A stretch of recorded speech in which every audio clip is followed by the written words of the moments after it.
Hey tout le monde, comment allez-vous? Je suis très contente aujourd'hui de vous partager ma bucket list pour cette fin d'année 2021. Je vais parler comme une grand-mère, mais... J'ai cette impression que le 1er janvier c'était hier. Et en même temps, durant certains moments, certaines périodes, j'ai eu cette impression que 2021 serait interminable. Ça a été une année remplie d'obstacles, mais aussi de jolis rêves accomplis. Plein de choses vont se passer comme vous vous en doutez certainement, et donc j'avais envie de vous en parler plus en détail dans cette vidéo en vous partageant cette bucket list. J'adore en faire, je pense que vous me connaissez maintenant, et si ça vous intéresse de créer la vôtre pour cette fin d'année, je vous mets un petit kit qui est téléchargeable gratuitement sur mon site internet. Il suffit de s'inscrire pour l'obtenir. Let's go, on y va. Premier point, il est déjà coché sur cette bucket list et vous l'avez certainement remarqué, j'avais très envie de changer de tête et j'ai coupé 5... non pas 5, j'ai l'habitude de couper 5 cm, oui tout à fait. Là j'ai coupé 20 cm et je me sens mieux en fait, je crois que j'en avais besoin.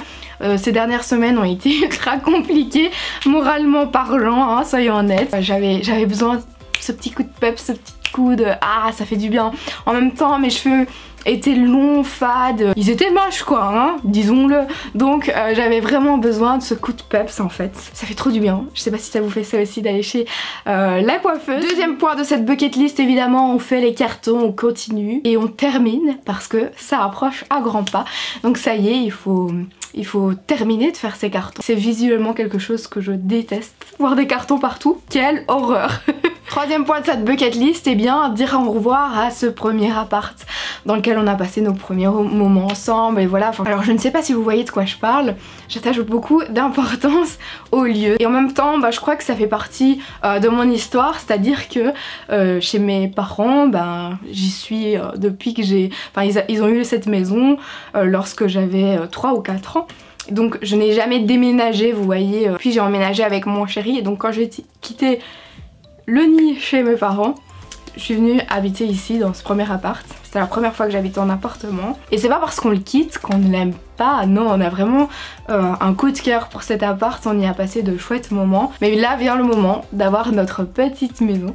Et aussi surtout, quatrième point de cette bucket list, c'est de devenir proprio officiellement. Ça y est. C'est quelque chose, enfin, je sais pas, la sensation, c'est particulier mais en même temps c'est tellement gratifiant. C'est trop chouette. Cinquième point de cette bucket list, c'est de préparer notre maison. Donc vraiment il y a du pain sur la planche, oulala. Mais on a tellement hâte que voilà, je pense que la motivation sera là. J'espère pouvoir filmer ces clichés et avoir le temps de vous partager ça à travers un vlog. Sixième point de cette bucket list, ça va être évidemment de déménager quand tout sera ok, tout sera prêt, ça y est, ce sera le grand jour. Ah, j'ai hâte. Septième case à cocher dans cette bucket list, c'est de commencer à créer des nouveaux fonds d'écran.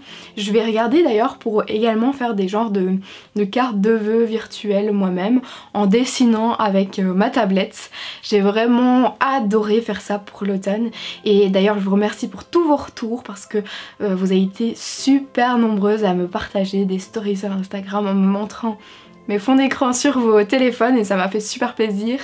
Et donc j'ai hâte d'en créer de nouveau. Un point à ne pas négliger sur cette bucket list, il me paraît tellement essentiel mais parfois il est important je pense d'inscrire l'essentiel, c'est de passer du temps en famille, de profiter un max de ces instants. Passer du temps en famille ça va être aussi passer du temps en famille pour préparer la maison certes. Ensuite le déménagement et tout ça, ça fait toujours plein de péripéties, ça fait toujours plein de choses, mais quand on les partage en famille ces moments-là, bien je pense que ça va nous permettre de se remémorer de chouettes souvenirs d'ici quelques mois ou années et de pouvoir en rigoler surtout. Neuvième point de cette bucket list, ça va être d'organiser une petite pendaison de crémaillère bien, rien de bien foufou. Vraiment on va faire en simplicité juste. Dixième chose que j'adore faire lorsque les fêtes de fin d'année approchent, c'est d'organiser, de préparer un calendrier de l'Avent pour faire un marathon de films de Noël du 1er décembre au 24.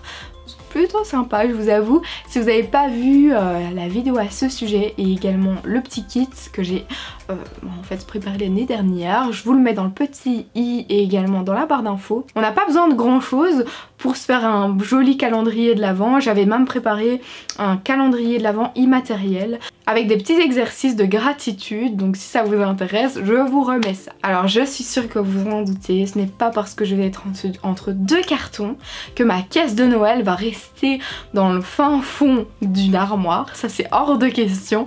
Alors évidemment je vais installer cette déco de Noël, même si je dois y passer la nuit.